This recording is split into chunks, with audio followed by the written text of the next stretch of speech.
Assalamualaikum warahmatullahi wabarakatuh. Perkenalkan, nama saya Ari Febrianto dengan NIM C0C023032. Di sini saya akan mempresentasikan mata kuliah akuntansi perpajakan dengan judul materi perlakuan pajak dalam piutang dan persediaan.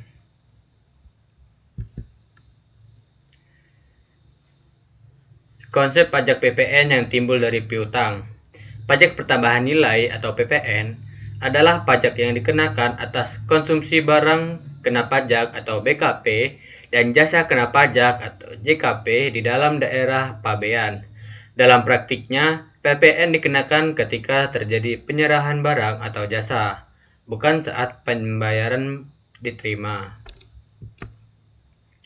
Ini merupakan contoh dari materi hari ini.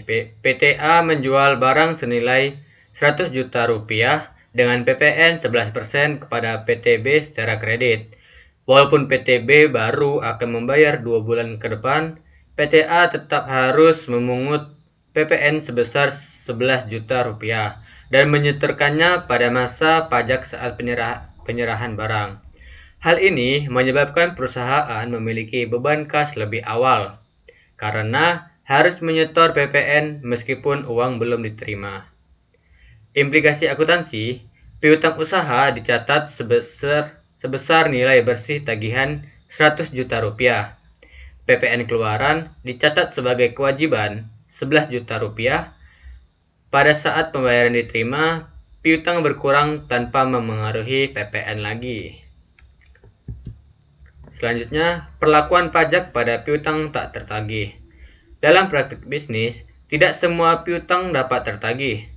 Piutang tak tertagih menimbulkan persoalan, terutama karena PPN atas penjualan tersebut sudah disetor ke kas negara. Contoh, PTA memiliki piutang 100 juta rupiah dengan PPN 11 juta rupiah dari PTB. Namun, PTB dinyatakan pailit dan tidak dapat melunasi utangnya. PTA berhak menghapuskan piutang 100 juta rupiah sebagai beban dan mengajukan pengurang PPN keluaran 11 juta rupiah melalui mekanisme pembetulan. Yang ketiga, perlakuan pajak pada persediaan.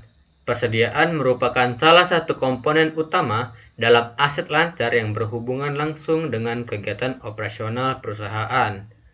Dalam konteks pajak, persediaan memiliki peran penting karena nilainya memengaruhi perhitungan harga pokok penjualan atau HPP yang pada akhirnya berdampak pada besarnya laba kena pajak. Adapun prinsip atas persediaan, yang pertama, persediaan dinilai berdasarkan harga perolehan atau nilai pasar, mana yang lebih rendah. Yang kedua, perubahan metode penilaian persediaan harus mendapatkan persetujuan dari Direktorat Jenderal Pajak.